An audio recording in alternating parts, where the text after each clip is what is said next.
poquito lo. Ya, entonces, este es el capítulo de miembros de compresión. Entonces, sí pueden ver la pantalla, ¿verdad? Ya. Sí, sí.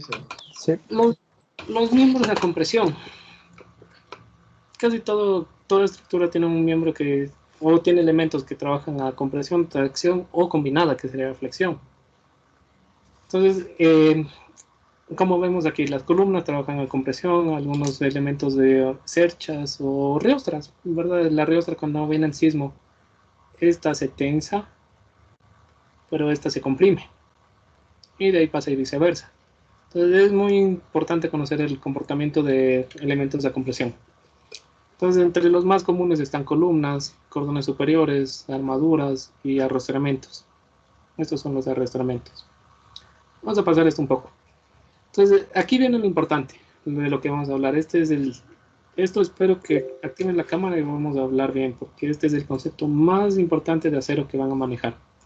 Ustedes entienden este concepto de compresión, acero, flexión, todo lo que veamos es más fácil. ¿Ya? Esto sería como que yo cojo una probeta de acero regular, sin excentricidad, y le pongo una carga, ¿verdad? Entonces va a venir hasta que fluye, ¿verdad? Y cuando fluye existe una reducción de rigidez, como vieron en ensayo de materiales. Pero le digo, como es muy poco, la voy a hacer rectita, ¿verdad? Como no voy a considerar esa después de que fluye. Entonces esta sería la simplificación si de verdad fuera así. ¿Qué pasa cuando ustedes tienen un elemento en hormigón o en acero? ¿Qué hemos visto? Cuando yo fabrico no es que mi sección es totalmente perfecta. Ya hemos visto que en acero hasta me dejan una tolerancia para que ese elemento pueda fallar. Entonces esta tolerancia hace que aquí se aplique una pequeña excentricidad. Y si ya se aplica aquí una pequeña excentricidad producto de la fabricación, tanto en hormigón y acero, ya hay un momento. Entonces ya no se va a cumplir esta curva. Perfecta. Entonces el primer concepto. Todo lo que se ha visto es como que una idealización. Entonces aquí, ¿qué es lo que me afecta que no tenga una curva perfecta como lo que vemos en el ensayo de materiales? Y ya hemos hablado más o menos. ¿Qué pasa del acero cuando se fabrica? Tiene esfuerzos residuales. ¿Se acuerdan de qué se producían estos efectos residuales? Yo calentaba el acero, le daba la forma y lo dejaba enfriar. Y como se enfriaba, no era uniforme. Entonces había partes que estaban comprimidas y había otras que estaban tensadas.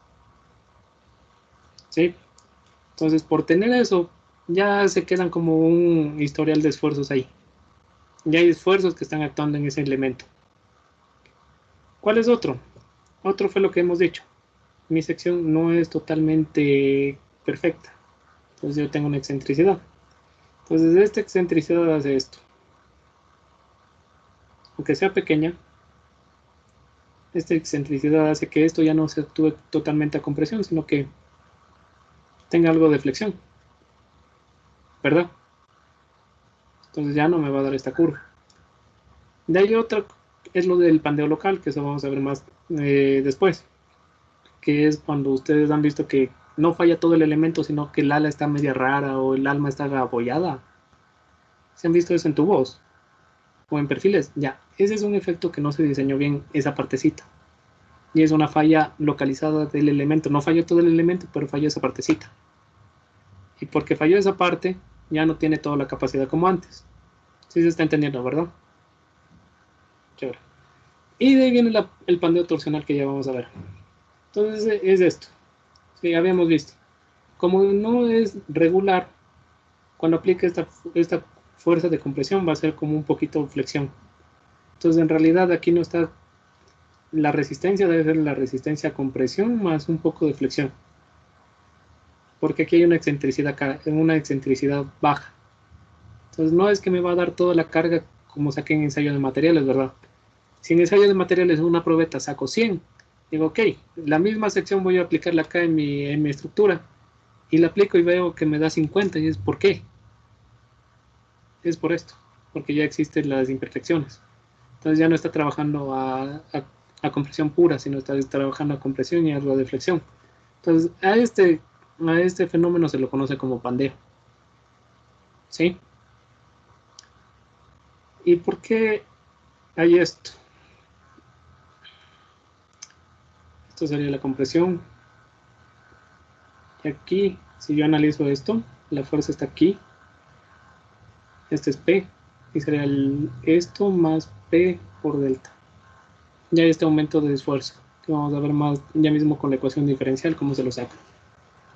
Entonces ya la fuerza se reduce de resistencia, que me toca tener en cuenta. ¿Por qué en acero es tan importante el pandeo y en hormigón no tanto? Porque las secciones en acero son más pequeñas, son más reducidas, las paredes son más delgadas. Entonces el pandeo es más fuerte. Es lo mismo que habíamos visto, ¿verdad? Si ustedes cogen un espagueti al final de la clase y le comienzan a hacer compresión, el espagueti va a tener como a flexionar, ¿verdad? Pero ustedes tienen el mismo con una sección más alta como sería en hormigón y no va a flejar mucho, va a ser mínimo, casi ni lo ven. Entonces, ¿de qué depende bastante el pandeo de la sección? Como el acero es más resistente, las secciones son menores, pero le afecta más el pandeo. En cambio, en hormigón no son tan resistentes como el hormigón, necesito secciones más grandes, entonces el pandeo no le afecta mucho. Sí, sí se está entendiendo la diferencia entre los dos, ¿verdad? En este caso, perfecto. Entonces es esto. Parámetros que afectan el comportamiento a compresión, el principal es el pandeo flexional. ¿Qué hace el pandeo de flexional? De flexiones excesivas, en el plano del eje principal y en el plano débil. Me toca analizar los dos planos, porque si yo tengo una sección tipo I, ¿qué habíamos dicho? Yo tengo un eje fuerte y un eje débil. Entonces la sección tipo I puede pandear por su eje débil o por su eje débil o por el eje fuerte. ¿De qué va a depender? De cómo esté la configuración. Yo puedo ponerle algunos arrastramientos en el eje débil y no pandea, pero si no me aseguré, puede ser que el eje débil ahora se convierta en el eje fuerte y el eje fuerte sea el débil y pandee por el débil. Ya vamos a ver eso en un ejemplo. También que interviene el límite elástico, ya vamos a ver eso también. Y producto de este pandeo flexional era lo que habíamos dicho. Si a mí yo ensayé la misma sección a compresión en laboratorio, me dio que resistía 100. Cuando yo hago el elemento más largo y ya comienza el pandeo, puede ser que resista 50 nomás. Entonces la resistencia decae producto del pandeo. ¿Entendido? Entonces, vamos a ver. Y aquí ya voy a agrandar, espero que si no entienden de verdad me pueden interrumpir, yo no me enojo, pueden abrir el micrófono y preguntan, lo importante es que vayan entendiendo. Entonces, este es el fenómeno de pandeo local. ¿Sí? No es pandeo global, es pandeo local. ¿Por qué es local? Porque solo una parte del elemento sufrió algún daño. ¿Sí ven aquí? Solo el ala como que estaba abollada o sufrió una deformación. ¿Por qué pasó eso? Porque no se le diseñó bien esa parte del elemento, no se hizo bien la comprobación. ¿Qué pasa con ese daño local? Igual me afecta a la fuerza. Ya digamos aquí, si yo veo esta sección, toda esta sección es resistente, todo el I. Pero si yo le hago aquí, esta sección ya fluyó. Entonces aquí ya no es, digamos, esto es 1, esto es 2. Entonces la resistencia de 1 va a ser toda la I. La resistencia de 2 va a ser parte de la I, porque esta parte ya fluyó. Entonces tengo menos área resistente. Eso me involucra el pandeo local. Sí, y el pandeo local es esto. Bien puede fallar las alas o puede fallar parte del alma. Sí, es como está aquí. Si ven, aquí en cambio se deformó las alas, producto que no se diseñó bien, entonces tienen algunas deformaciones en ciertas partes. Acá en cambio se puede abollar el alma. ¿Se han visto algunas veces donde se ve como que aquí está arrugadito? ¿Se han visto? O se le ve como que el acero está raro, como que está más estirado o algo así.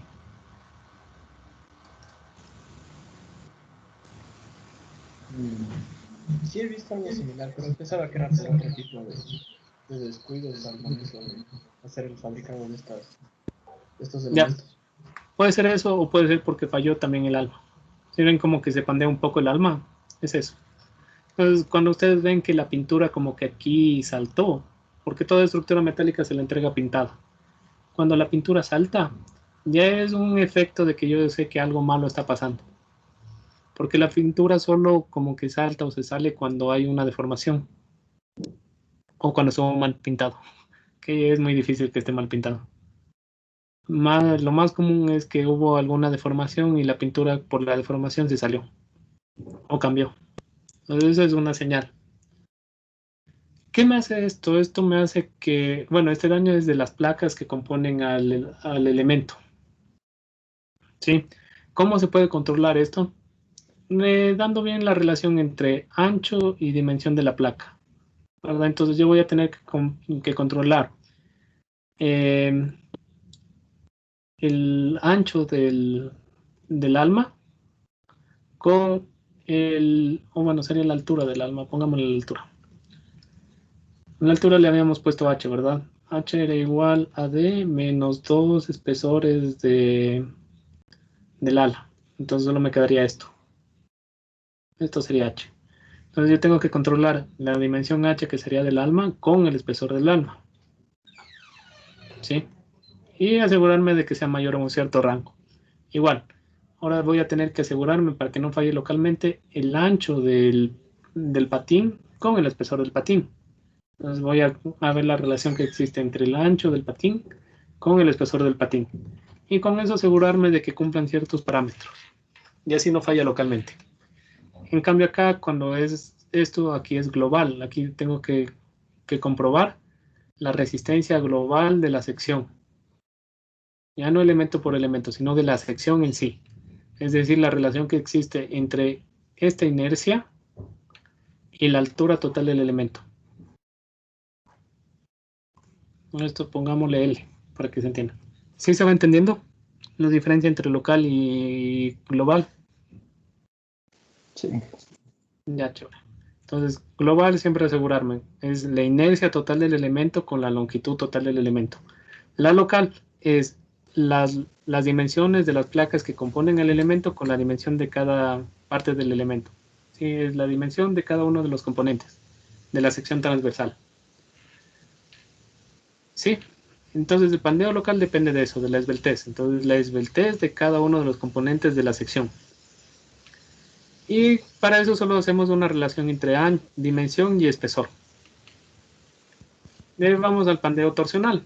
Entonces este es un tema que casi solo de estructuras metálicas. En acero, en hormigón no pasa porque son secciones ya cuadradas.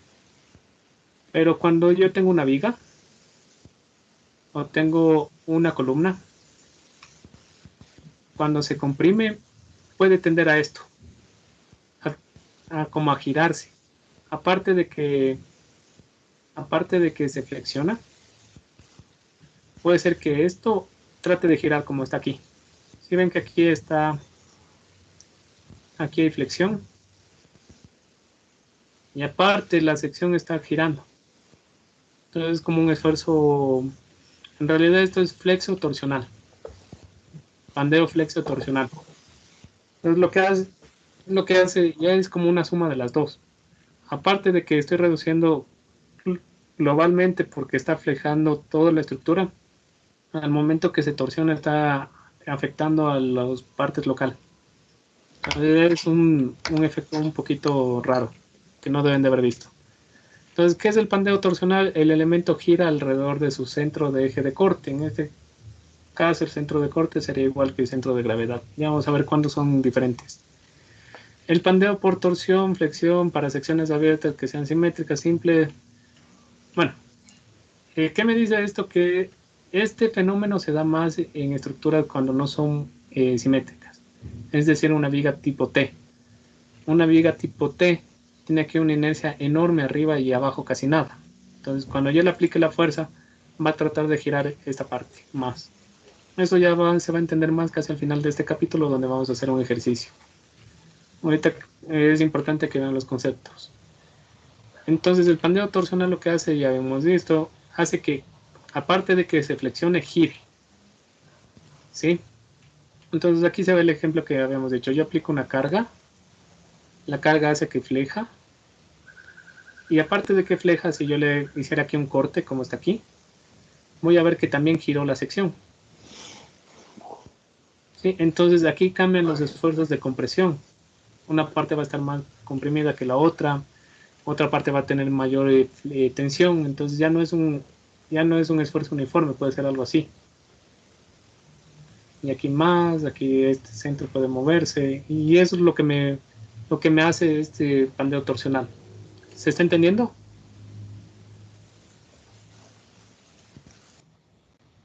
Sí, sí. Y ahora vamos a analizar lo que habíamos visto al principio en el casi primer capítulo que habíamos visto cómo se fabricaban las secciones de acero.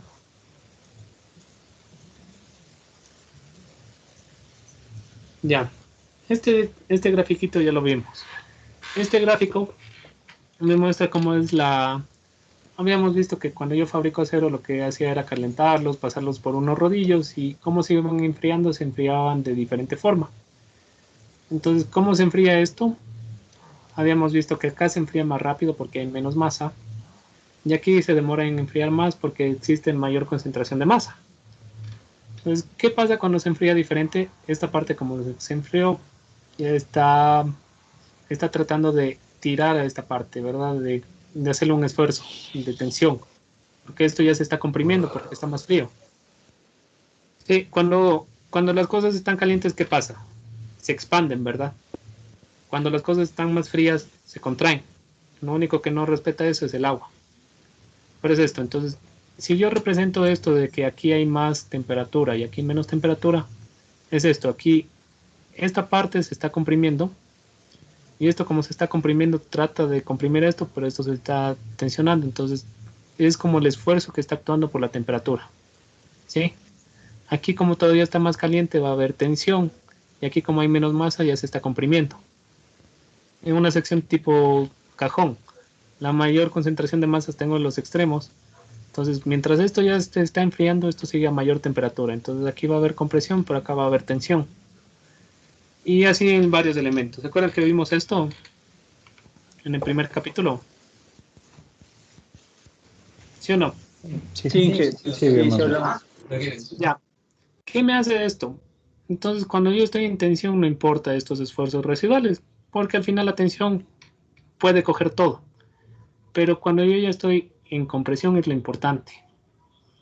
Este es el elemento. Entonces, digamos que a compresión por el bandeo flexo torsional, esto aguanta 70. Pero producto de que aquí ya tengo esfuerzos residuales, es decir, aquí ya tengo como unos 20 actuando.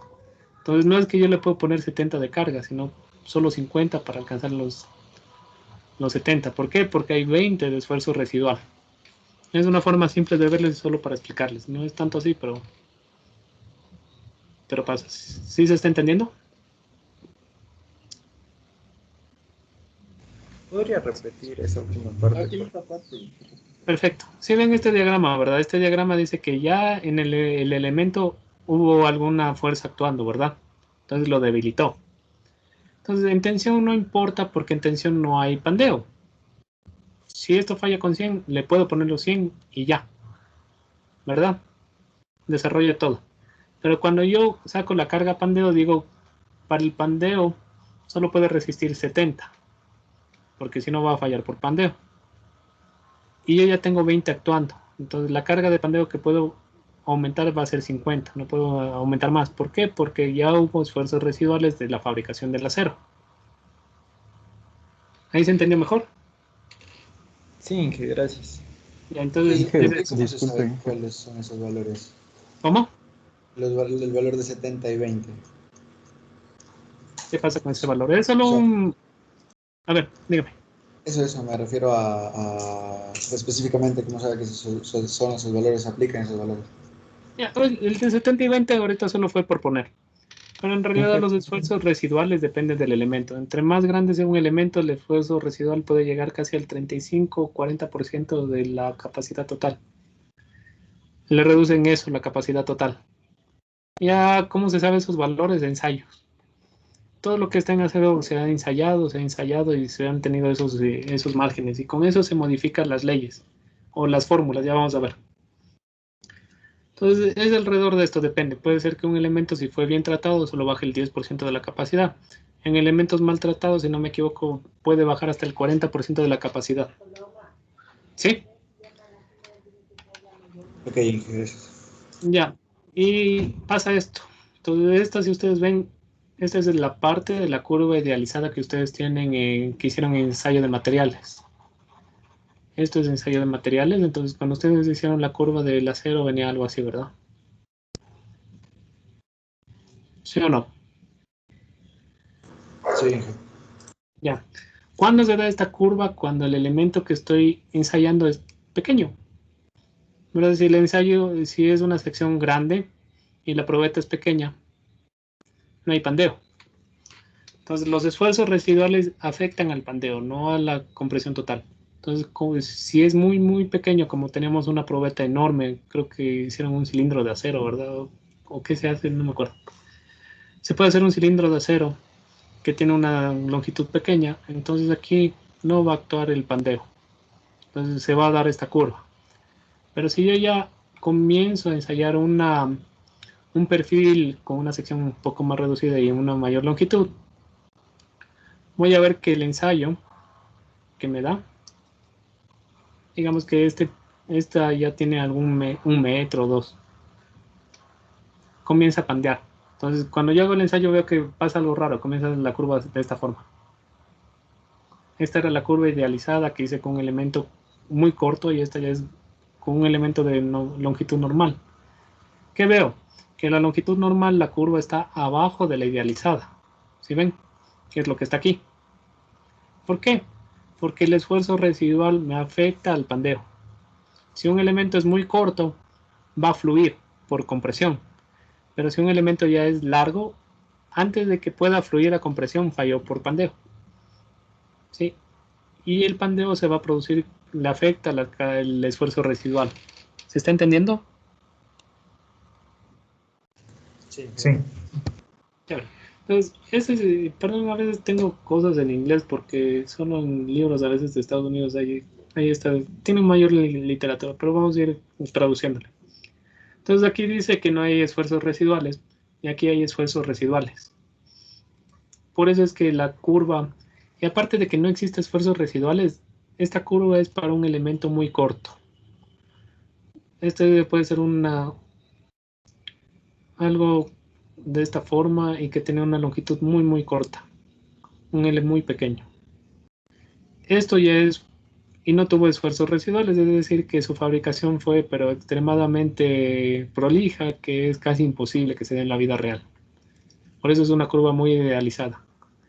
Porque hacer una sección que se enfríe de tal forma, aplicar procesos, va a encarecer bastante y nadie va a querer hacer en el cero. Entonces, lo real es que existen estos esfuerzos residuales. Y estos esfuerzos residuales van a afectar al pandeo. Y el pandeo ya se da a partir del metro, puede darse, dependiendo de la sección que tiene. Entonces aquí ya hay un L normal, una longitud normal. Entonces la verdadera resistencia es de esta forma. Ya no viene así y viene justo rectita porque existen esfuerzos residuales. Entonces la verdadera resistencia siempre va a estar en el FY bajo la FY teórica. ¿Sí ven? Este es el esfuerzo de fluencia del elemento idealizado. Y acá está el FY del verdadero. Entonces el FY es un punto un poco difícil de controlar por estos fenómenos. Pero acá ya comienza a darse que las dos curvas se encuentran. Entonces yo cuando diseño mejor para este punto donde sé que lo teórico y lo real sí se da. Sí, entonces ya es por eso también la importancia de, eso más hablo un poquito de la maestría, pero esa es la importancia de por qué ya no se utiliza el ASD y se utiliza el RFD. Porque el LRFD va hasta la capacidad última, ¿verdad? Como lo dice. Entonces, el LRFD diseña con esto, con el FU. En cambio, el ASD siempre manejaba con la fluencia. ¿Y qué veo? Que la fluencia es un parámetro que varía mucho de lo ideal a lo verdadero. Entonces, diseñar con fórmulas teóricas algo real con FY es mayor inseguridad. Diseñar con un factor de capacidad última, donde casi las dos curvas se parecen o llegan al mismo punto, ya es algo un poquito más real. ¿Se entendió eso?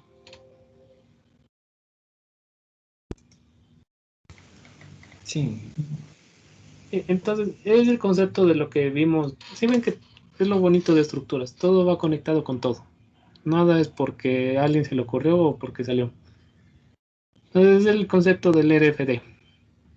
¿Qué es el LRFD? Llevarlo hasta capacidad última, reducir un poco su capacidad última con algún factor que vienen como, sí vimos, que vienen después de un análisis probabilístico, pero estoy utilizando esto. Ya a este le voy a afectar, ¿verdad? Por un phi, por algo. Entonces, este phi verdadero con el teórico se parece. Entonces no hay tanta incertidumbre. Si yo diseñara como con el ASD donde todo permanecía elástico, veo que el real difiere mucho del teórico. Entonces ahí está más riesgo. Y los diseños pueden salir hasta más caros y aparte no pueden ser tan seguros. Es una de las bases que se ve por qué el RFD es mejor, a lo menos en acero. ¿Se entendió? Chévere. ¿Alguien tiene alguna pregunta?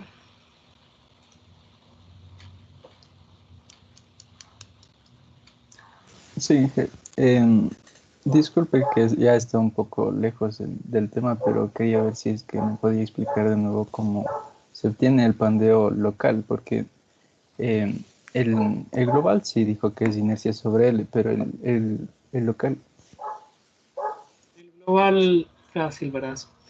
Cuando tú comprimes todo esto, digamos que aquí hacemos un corte en esto, ¿verdad? Si yo hago un corte, veo que esta es la sección tipo I.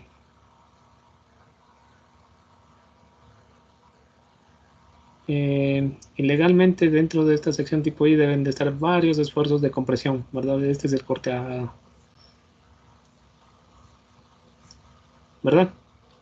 Es como que yo le corto y veo qué esfuerzos están actuando, entonces en toda la sección está actuando compresión, ¿de acuerdo? Sí, Ya. Si yo analizo solo la placa, el ala, voy a decir, bueno, voy a analizar esta parte. Entonces digo, el ala tiene un ancho BF y un espesor TW. Es una simplificación, no es tanto así, pero por el momento te voy a explicar así. Entonces yo puedo decir, a ver, veamos cuánta compresión está actuando en el ala y saco la compresión, ¿verdad? Del ala. Y digo, a ver, no es lo suficiente, entonces la relación de BF para lo que está actuando aquí va a fallar. Entonces, como puede ser que aquí el área total con la fuerza que se está aplicando está bien, no pandea globalmente, pero aquí, como estoy analizando ya el área de cada elemento, esta área es muy pequeña para lo que está actuando aquí de carga, entonces va como a fallar solo esa partecita. Sí, es por eso que si ves aquí el elemento sigue resistiendo, pero como el ala, lo que está actuando en el ala fue grande y el espesor fue insuficiente, solo se deformó ahí. ¿Se entendió mejor? sí, sí, gracias. Sí. Sí, es una explicación un poquito simplista que vamos a complementarla más y van a ver que se va a entender. Ya vienen ahí una teoría de placa que es muy chévere, pero un poquito complicada, pero lo vamos a ir explicando. Ya, entonces aquí seguimos. Los esfuerzos residuales que afectan más a la compresión por pandeo global. Entonces, más o menos este es un dato que se ha sacado de ensayos. Los esfuerzos residuales pueden tener entre 10 a 15 kilolibras pulgadas, es decir, 69 a 103 megapascales de esfuerzo de compresión residual. Si ven que es enorme. Y depende cómo se hizo la fabricación, todo por eso es un rango. Y esto fue un poquito lo que habíamos dicho. ¿Por qué se generan los esfuerzos residuales? Porque como se enfría el elemento, no es uniforme. Si el elemento se enfriaría de forma así, toda la sección en un solo punto, no habría esfuerzos residuales. Pero como vemos aquí donde hay más área, esto se enfría más tarde, esto es más tarde, aquí hay más área, entonces esto va a seguir más caliente, esto va a seguir menos caliente, entonces como este es menos caliente, esto se está comprimiendo, y esto está todavía tensando, esto como aquí es más caliente, esto hay compresión, porque ya se está, se me fue el nombre. ¿Cuál es lo opuesto a dilatación? Contracción. Ya, Retracción. exacto, Sale- perdón. Fue el nombre. Entonces, esto está en contracción y esto todavía está en dilatación. Entonces, si ven que son dos esfuerzos diferentes que están actuando en un mismo elemento, solo por la fabricación. Entonces, eso deja los esfuerzos residuales. Si todo esto tuviera la misma temperatura y bajaría en la misma temperatura, no habría esfuerzos residuales. Y sí se puede hacer eso, pero el costo de fabricación es enorme, entonces no representa. Ya debe ser un caso muy especial. Puede ser para la construcción de alguna nave espacial, algo que se puede utilizar esos procedimientos. Pero para nuestro caso, que son edificios, que les incrementen el precio del acero 3 veces solo porque se hizo fabricar de esa forma, no conlleva ningún beneficio tan grande. ¿Sí? Las áreas que se enfrían más lentamente, como las intersecciones del alma, perdón, lo que habíamos visto, donde hay más masa va a estar más caliente, donde hay menos masa hay más masa, más caliente es tensión, menos masa se enfría más rápido, compresión. Entonces aquí es lo que dicen, desarrollan tracciones residuales. Y esto es lo que pasa. Entonces aquí estamos viendo un gráfico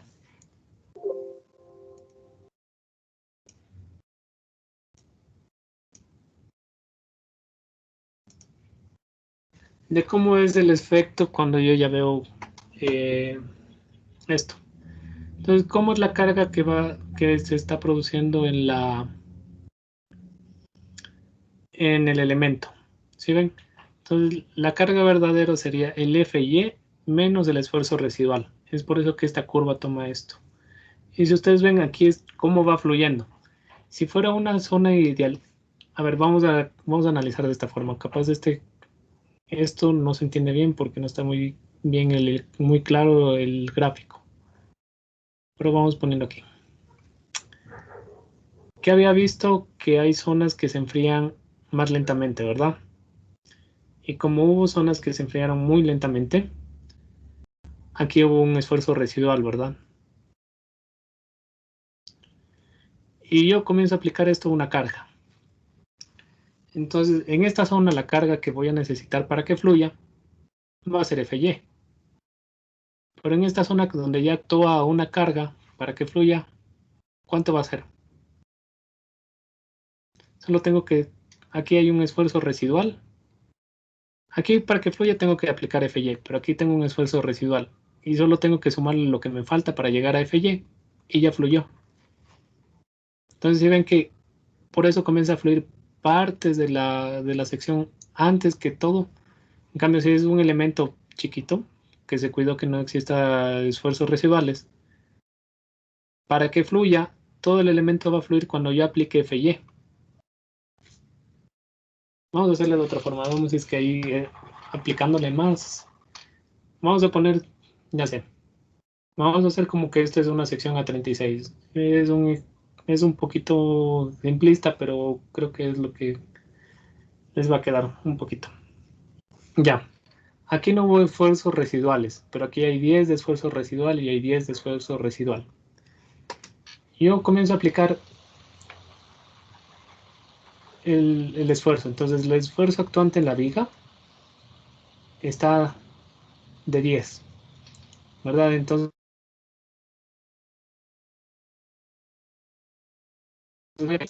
10 a los 10 a los lados. Pero ¿qué pasa donde ya veo un esfuerzo residual? Se está sumando, entonces está en 20, ¿verdad?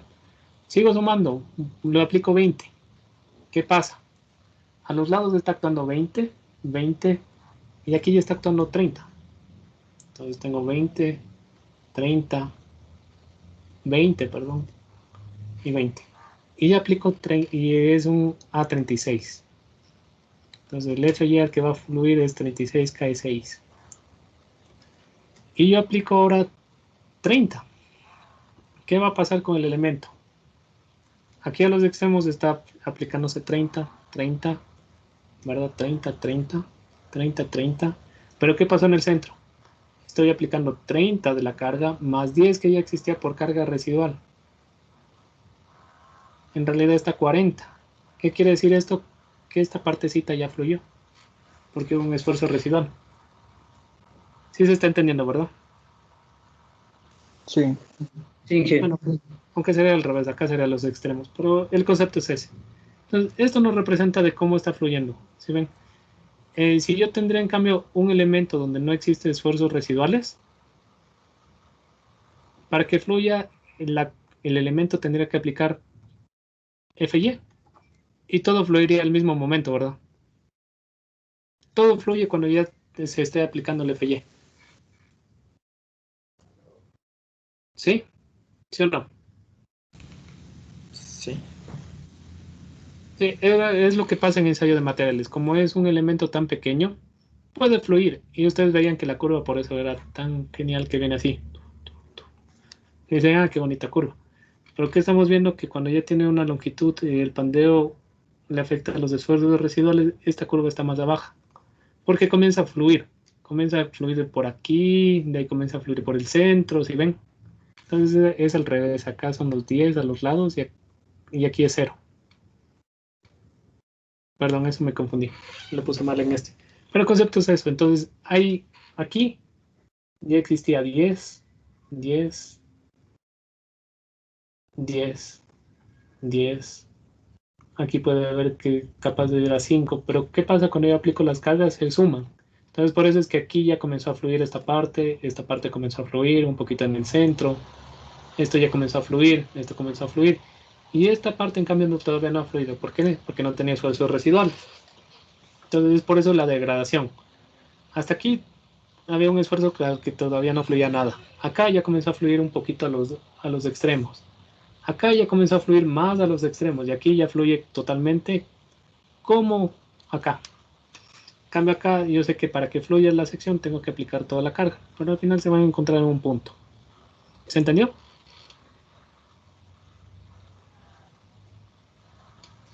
Fíjense como de este cuadrito que hicimos, ¿verdad? Hay partes donde ya tienen 10 y yo sé que fluye a 36, entonces cuando yo ponga 36 hay partes que ya fluyeron y hay otras que ya recién van a comenzar a fluir.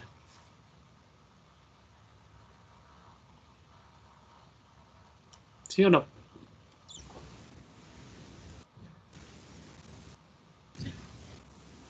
¿Sí se entendió? sí. Sí. Chévere. Entonces con eso pasamos a los elementos que más se utilizan en acero, o en realidad los perfiles. ¿Cuáles son los más comunes de verdad que se utilizan? En los libros dicen muchas cosas, pero en realidad no se utilizan todos. Los que más se utilizan son el W como columna, el tubo como columna o también en cerchas, tubo cuadrado también en cerchas o columnas, tubo rectangular es muy común. Estos de aquí se utiliza, pero no tanto en nuestros medios, o en galpones tal vez, pero galpones muy pequeños. ¿Por qué? Porque esto sísmicamente no es muy bueno.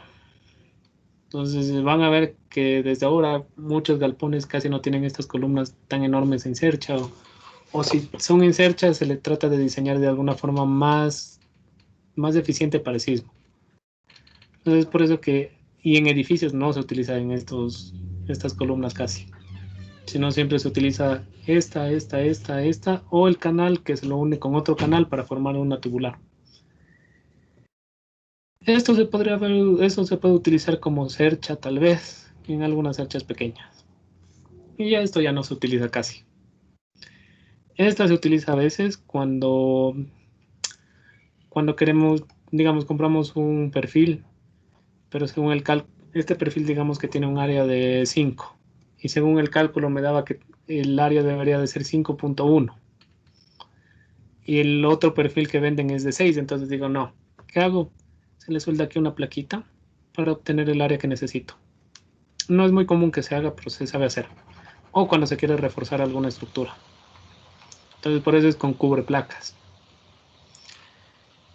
Y vamos a ver lo bonito. Entonces hemos hablado que si el elemento era bien corto, la carga para que fluya o falle, P debe ser igual a PY. En elementos cortos. ¿Por qué? Porque no le afecta el pandeo elástico, ¿verdad? Pero ya en elementos ya largos, como tenemos columnas, el P para que falle va a ser menor que el P que les dicen en ensayos de materiales, ¿verdad? ¿A qué sería PY? El PY es igual a la fuerza de fluencia por el área. Lo mismo que habíamos visto en tensión. Esa sería la carga que yo necesito para que fluya, ¿verdad? Es lo mismo que en tensión. Entonces, en elementos cortos, la carga de fluencia-tensión es igual que la carga de fluencia en compresión. Pero en elementos ya que tienen cierta longitud, la carga para que fluya va a ser menor que la carga para que fluya. Va a ser menor que la carga que fluya. ¿Sí se está entendiendo?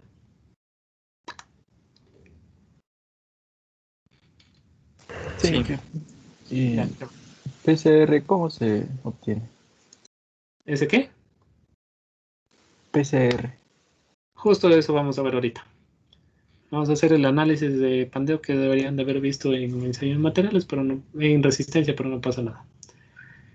Entonces, esto que se produce es un caso muy especial de lo que se llama estudio de estabilidad de estructuras y es más crítico en estructuras metálicas, entonces ahí se estudia la estabilidad de la estructura. Entonces el pandeo es un punto de estabilidad. Próxima clase ya vemos esto. Entonces aquí es como se obtiene la carga crítica, ¿sí? Entonces la carga crítica viene de esta formulita. ¿Se acuerdan de qué es esta fórmula? Tengo esta viga. Esto es de resistencia de materiales. Entonces esta viga cuando pandeo, ¿se acuerdan que hacía una curva? Y yo podía decir como que este va a ser el radio que de esta curva, ya que es igual a este radio, dependiendo del momento que actúa.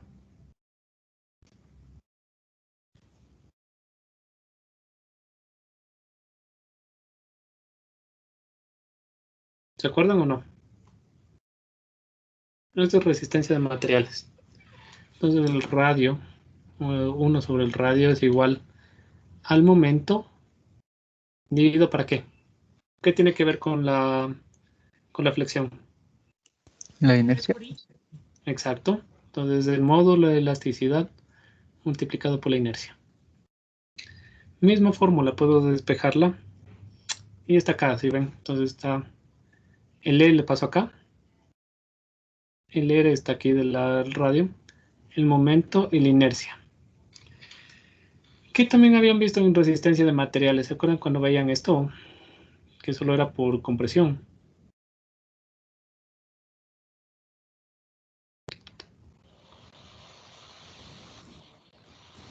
Y aquí tenían estos C. Entonces, ¿cómo podían ser? ¿Cuál era la relación? Tenían el momento para C por la inercia es igual al esfuerzo, ¿verdad? C era la altura que existe. ¿Sí o no? Sí. Todos estos son conceptos básicos de resistencia de materiales. Entonces, al final también estoy diciendo lo mismo. Entonces, de estas dos fórmulas yo puedo despejar y hacer una equivalencia. Que sé que el momento para la inercia es igual al esfuerzo actuante en la sección transversal por la dimensión C, que depende de dónde está fluyendo y la ubicación del centro de gravedad, o del eje neutro, el centro de gravedad es de sismo. Y también sé que el radio de curvatura, el radio que está haciendo que fleje, que está acá, entonces la inercia, el módulo de elasticidad dividido para el radio de giro es igual al momento sobre I. Entonces yo puedo igualar R con sigma, ¿verdad? Sigma C, que está aquí. Y esto es igual al momento para la inercia. ¿Hasta ahí estamos bien? Sí. Ya. Es esto. ¿Se acuerdan que cuál es el momento que está actuando? Va a ser el esfuerzo a compresión o a tensión más el brazo de palanca que existe hasta la fuerza. Ahí ya están recordando más. Sí. Hormigón. En hormigón les Eso dan del esto. radio no habíamos visto, la verdad. Creo, me parece que esa relación del radio no se nos hace bien. Eso es para cuando ustedes saquen qué tanto es la deflexión de la viga. Que sí les deben de haber dado. Es algo básico, pero bueno. Entonces, con esto yo ya puedo despejar el momento que se necesita en relación al módulo, elasticidad y la inercia del material para que fleje. Este radio se puede representar como la segunda derivada de Y con respecto a X, ¿verdad? Es decir, este radio va a depender de en qué punto me ubique y la deflexión va a depender de la localización de X. Entonces, en realidad es el radio. Es la segunda derivada de dy sobre dx. ¿Entendido? Sí. Ya. Sí.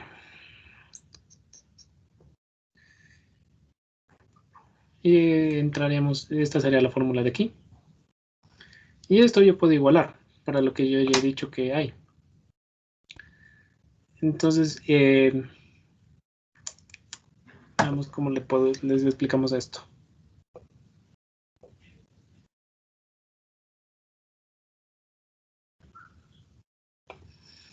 Entonces, hay esta relación que se me va a hacer un poquito más difícil de explicarles, pero en próximas semanas les traigo otra diapositiva, ojalá que la encuentre, con el gráfico de esta relación.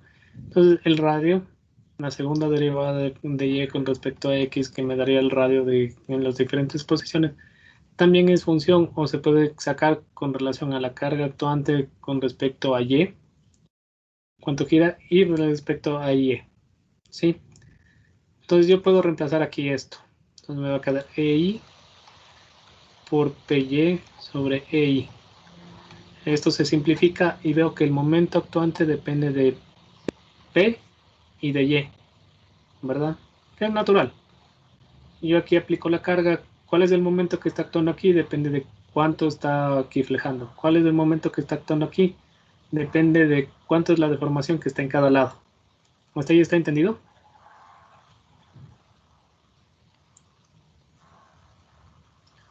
Es como esto. Yo aplico la carga, ¿verdad? Aquí tengo diferentes Y's.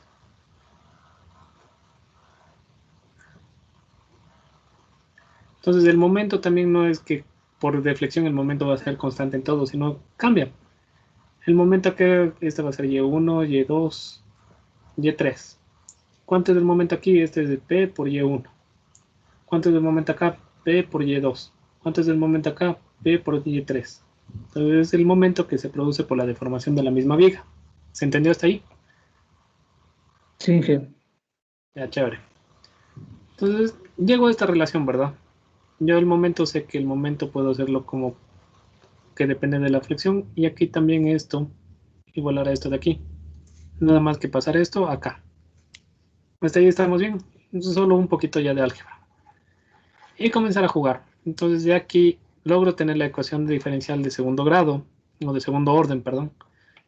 Y lo que siempre les han enseñado en ecuaciones diferenciales, ¿qué es? Que para que yo pueda resolver la ecuación diferencial es dejar el mayor grado o la orden superior solo y poder resolverlo así. Entonces lo único que se hace aquí es dividir todo para I para dejar esto solo. Sí, ese es el paso de acá. Esta relación ya les voy a traer. Esto está en algún libro de resistencia de materiales, ya les voy a buscar. Entonces al final me queda esta ecuación diferencial. ¿De dónde partir la ecuación diferencial? Desde el comportamiento de la viga. Nada más. Que está aquí. Y para resolver la ecuación diferencial la puedo resolver por Euler y me va a quedar algo de esta forma, ¿verdad? O les puede quedar como y es igual a E. A ver, esto es EI. Ajá. EI por raíz de PEI. Es otra forma de representación y acá sería menos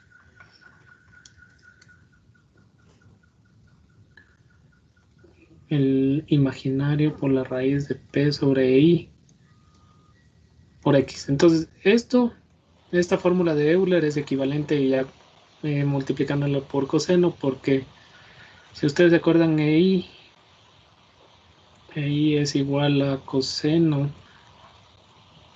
de X menos imaginario del seno de X. Esto es complejos. Si ven, por eso sale coseno y seno. Y de ahí se hacen algunas otras cositas para eliminar el I. Pero esa es la fórmula que se resuelve la ecuación diferencial. Esto es con Euler. Hay diferentes fórmulas de solucionar. Entonces, en algunos libros va a estar con coseno, en otros libros va a estar como C1 coseno, C1E raíz de P sobre I que multiplica X. Depende del libro. Pero siempre que está así es con el I imaginario. Si no, no es equivalente. Entonces, para resolver se utiliza esta expresión, que es la expresión de Euler, y se obtiene esto. Ahí sí tenemos tiempo, pero estamos bien. Entonces, aquí, como veo, hay dos factores que tengo que conocer, que son C1 y C2, son dos constantes. ¿De qué dependen estas constantes para que yo pueda resolverlas? Depende de las condiciones de fronteras o el límite o los límites de, ¿cómo era esto? No es de Dirac, se me fue el nombre. Pero son lo que pasa, algo que se conoce de comportamiento en algún T o en alguna parte. ¿Qué conozco yo de lo que hemos hablado? ¿De qué dependía el momento que está actuando por deformación?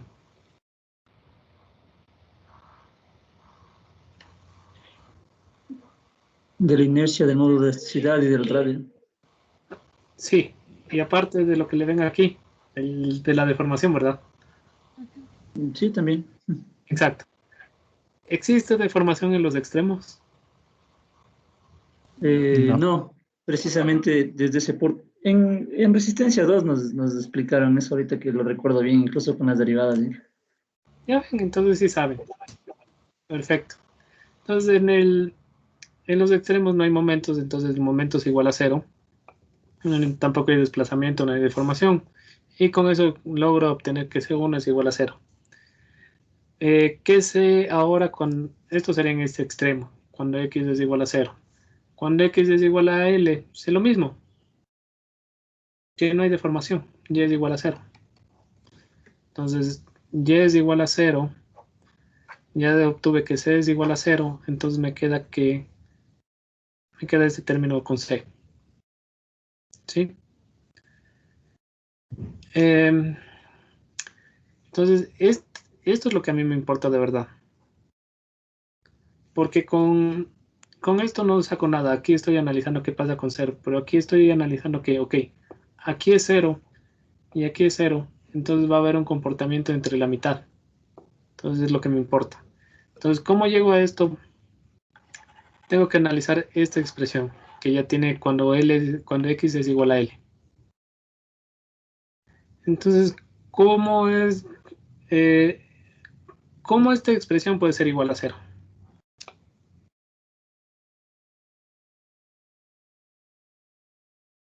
Vamos a explicar un poquito diferente. ¿Por qué aquí no me importaba esto?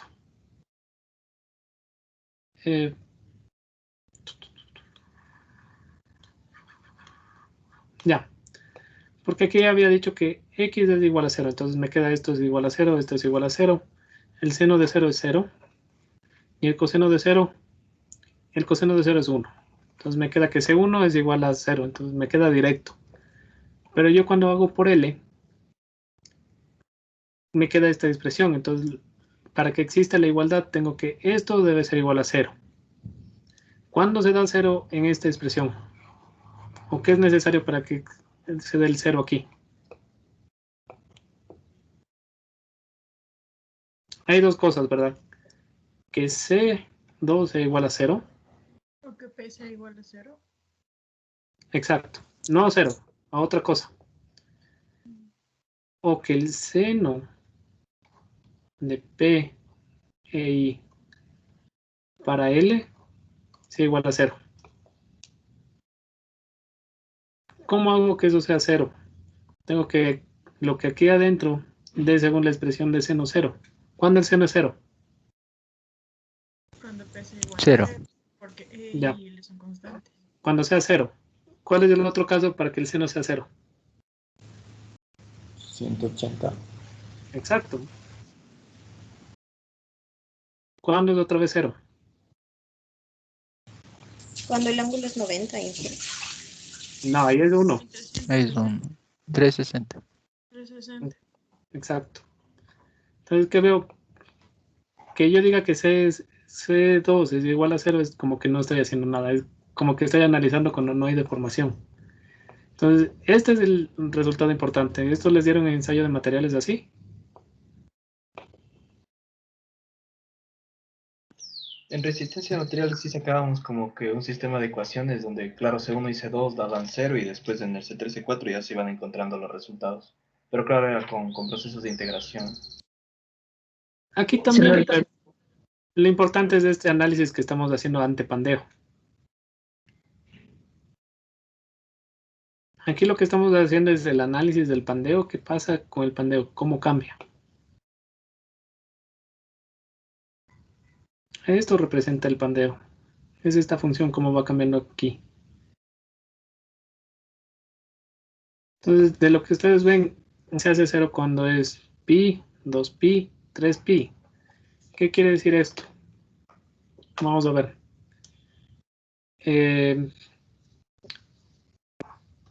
¿Cómo sería pi?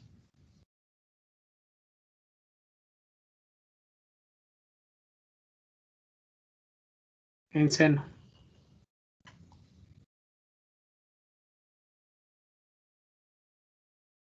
Sería justo en el 0, en el centro. Así, ¿verdad?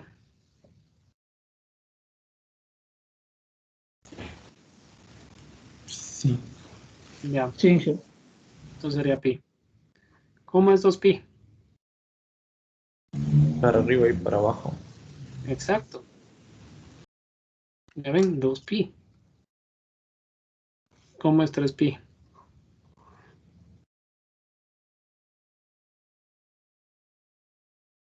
¿Verdad? 3pi. Dibujado hasta 3pi y llega a 0. ¿Qué significa esto? ¿Cómo puede llegar a cumplirse la misma relación pandeando de diferentes formas? Entonces, cuando nosotros hablamos de pandeo, existe el pandeo del primer modo, del segundo modo y tercer modo. Y aquí ya lo he tenido dibujado. Ya. Entonces, eso es importante porque vamos a analizar eso. Entonces, ¿cuál es la otra simplificación que hacemos? Ya hemos encontrado esto. Entonces, vamos a analizar la misma fórmula. Entonces, la fórmula que vimos para que falle, ¿qué le sacamos del seno? Porque esto era esto, pero el seno es igual a P sobre la raíz de I por L. Entonces, no me importa mucho el seno, solo voy a trabajar con esta expresión para que el seno se haga 0. Entonces, lo que está aquí. Y que habíamos dicho que para que esto de 0, que debe ser algún múltiplo de pi, ¿verdad? Pi, 2pi, 3pi, para que llegue a 0. ¿De acuerdo? Sí. Elevo esto al cuadrado y solo la longitud me da el cuadrado y ya puedo despejar fácilmente p. ¿Y a qué es igual p? P es igual a n. N es como cuántas veces va a ser pi. Pi al cuadrado, que es una constante, multiplicado por el módulo de elasticidad y la inercia, dividido para L cuadrado. Entonces, ¿qué veo aquí? Veo que n puede tomar varios valores, como había visto. Y n solo significa cuántas veces es múltiplo de pi. Habíamos 1, 2, 3. ¿Cuál es el caso más extremo para que me dé la carga más pequeña? ¿Cuánto debe ser igual a n? quede la carga más pequeña, 1.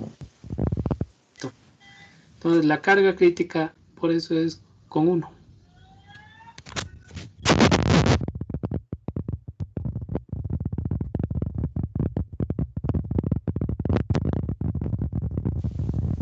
Que no se le escucha. No sé, tiene problemas con el micrófono. Ahí, mejor.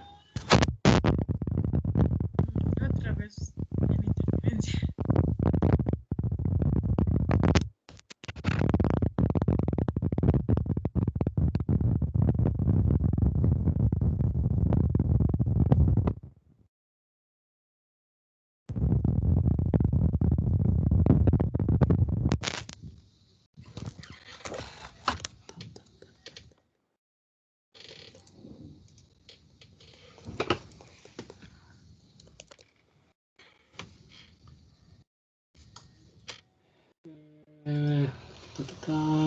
¿Se me escucha mejor?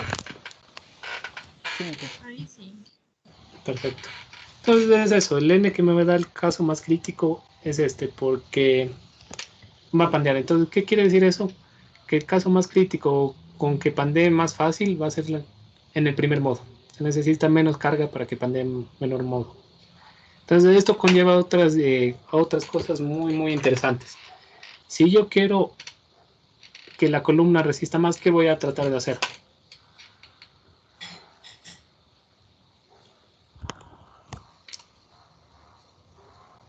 El L no puedo toparlo. La inercia va a ser la misma y la longitud tampoco puedo toparla. Entonces, ¿qué voy a tratar de hacer? Aumentar el N. Exacto. ¿Cómo puedo aumentar el N? Colocando aquí una restricción, algún arrastramiento. Entonces tengo que hacer que este arrastramiento sea lo suficientemente resistente para que pande como el segundo modo la columna. Y si yo quiero que la columna resista más, porque, digamos, por economía solo puedo tener esta inercia. El E, no importa el acero que sea, el E se sigue manteniendo. Y L es muy difícil cambiar porque L es la longitud del piso, digamos, en un edificio. El arquitecto casi nunca me deja topar eso. Entonces, la única forma de aumentar la resistencia a compresión es haciéndole que, digamos, todavía con el 2 no me pasa, mandémosle hasta el 3. Entonces, voy a tratar de que la columna pande como en el tercer modo. Y con eso, aquí me va a aumentar 9 veces la carga crítica en el tercer modo. Va a soportar 9 veces más. ¿Se entendió? Sí. Y entonces aquí voy a tener que poner los arrastramientos y con eso logro que la carga pande en el tercer modo. Entonces es una de las cosas más importantes de entender, porque a veces sí es necesario esto, no es muy común, pero hay casos de extremos donde sí se hace esto. En puentes a lo menos se utiliza bastantísimo. Ya. ¿Querés? ¿Qué hacemos? ¿Qué hacemos? ¿Damos esto o no damos esto? Vamos a dejar esto para la próxima clase porque es importante. Y no creo que se quede a medias. Nos quedamos de la diapositiva 18. Tenemos que en la próxima clase terminar hasta la 30 y ver un poquito más. Y creo que con ustedes también pasó que un día no tuvimos clases porque no se oía el micrófono. Sí, no tuvimos clases. Sí, nos toca igualarnos eso. Tenemos que ver casi al final una clase recuperativa o tomar un examen fuera de clases. Cualquiera de las dos. Sí, es que lo que ha pasado fue que como que hay algún conflicto con una nueva actualización de Windows. Entonces el controlador se me vuelve loco, entonces ahí ya me enseñaron cómo activarlo hasta que actualicen en la empresa el controlador. Entonces aquí ha sido. Ya muchachos, entonces quedamos ya por ahí. Preguntas. Y una preguntita con respecto a lo de lo trabajo que es para el final. ¿De cuántos integrantes podemos hacer? 4. Ya. Y sobre lo que nos dijo que nos iba a mandar unos ejercicios. Ah, cierto, aquí ya los tengo. Ayer terminé los ejercicios.